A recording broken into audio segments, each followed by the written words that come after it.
Good afternoon, everyone. 1697, one of the coldest winters that the colonists endured. What did it turn into? Witch trials. They had to blame somebody. There's a direct relationship from cold and witch trials. Let's take a little step back in time. Prince Charles gave us 100 months to avoid the tipping point, and now he gives us 35 more years. What other failed predictions have there been? Oh yeah, sea ice would melt by 2016. I guess not. Antarctic sea ice increasing above last year's levels. And the temperature departure from normal, where have I seen that one before? Oh yeah, the modern minimum temperature reconstruction map. Slurpy waves on the east coast, and the Google trends for mini ice age and grand solar minimum on the rise. And while you're watching the video, please remember to subscribe to Adapt 2030 and click that bell so you can get the latest updates.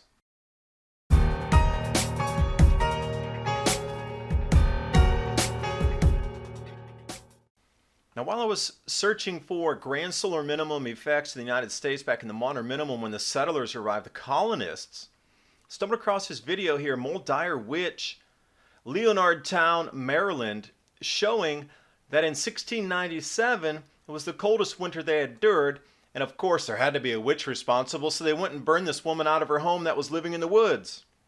The death count is represented by that red line. That's the most colonists that died in Leonardtown all the way until 1711. So it was the most brutal winter that they ever encountered. They talked about rivers freezing overnight, all these types of flip-flops and weather systems, exactly the same thing that we've been seeing this year, especially with the bombogenesis. Now imagine if you had no weather forecasting tools and a bombogenesis came in. They're blaming witches for all this. And then we take a look and see the same thing happening in Europe at the time. I'd done a video on this 200 videos ago about the witchcraft and the weather, economic growth and Renaissance Europe. The colder the weather became, the more witch trials took place. And then when we take a look at the temperature trials over time, this matches up exactly with that 1697 United States. Now this was in Europe, this chart you're looking at here. But the Muldier account was also a verification, 1697, and you'll see that just to the right there, that 1720 come back a little bit. At the bottom was where the temperature dipped and then the amount of trials jumped up. Now I'm wondering who they're going to blame this time, because there always has to be a scapegoat for something, right? Couldn't be the sun. And a really well done video, by the way, that Muldier witch legend.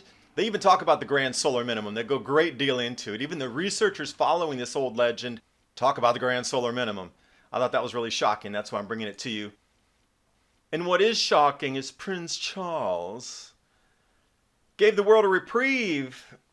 Remember when he gave an ultimatum that we just have 100 months to save the world, and then suddenly he gave us 35 more years? So I'm thinking, how many more failed predictions are there really? So here's a very small list on Climate Depot.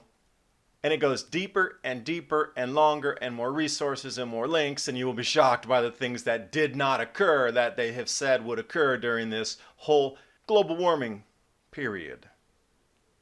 We were supposed to be ice-free back in 2007. We were supposed to be ice-free in 2009, 2013, 2016, and we are still getting ice on the poles.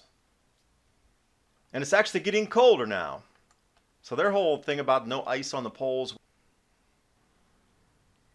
Now, just for an example, here is the January 9th Antarctic sea ice extent. The reason I bring this to you, obviously in the winter, the North Pole is going to be frozen over. But let's go down into the southern hemisphere where it's the middle of summer down there. So there should be less ice of less ice of less ice into nothingness if it's really melting as the global warming proponents said it would be. Well, here is the ice chart. So let me see. 2017 ice is above the 2016-17 ice. And it's just a smidgen away from the 81 to 2000 average and well within the 2 standard deviations. Am I missing something here? Is the ice still there, or maybe I'm reading the chart wrong? I don't know. Looks like there's ice. I'm confused.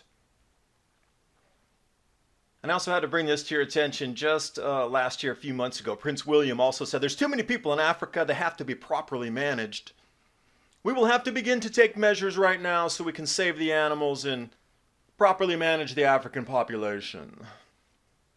Well, Prince William, lead by example. You should stop having children right now too. I approve of you stop having children. I actually approve of all the elites and all of the royalty to stop having children. Lead by example. Now jumping over to IntelliCast, the temperature departure for the 15th of January. I'd seen that same setup somewhere before and I thought, wow, it's really cold in the middle of the United States trending toward the northeast US, warmer out in the west. Where have I seen that before? Oh yeah, Maunder minimum temperature reconstruction map. Let's do that again. Temperature departure from normal, January 15th, Maunder minimum temperature reconstruction map. And during this bombogenesis and all the record cold on the planet that's happening right now, the Google search trend terms, mini ice age, up and up. Grand solar minimum, up and up. Record cold, up and up. New ice age. And I'm going to leave you with some Slurpee waves, which we haven't seen in over 2 years on the East Coast. Looks like Teohopu in miniature, but that would be an exceptionally cold toe in on that one. Thanks for watching. Hope you got something out of the video. As in The Wizard of Oz, the curtain's being pulled back to see who's operating the levers behind it.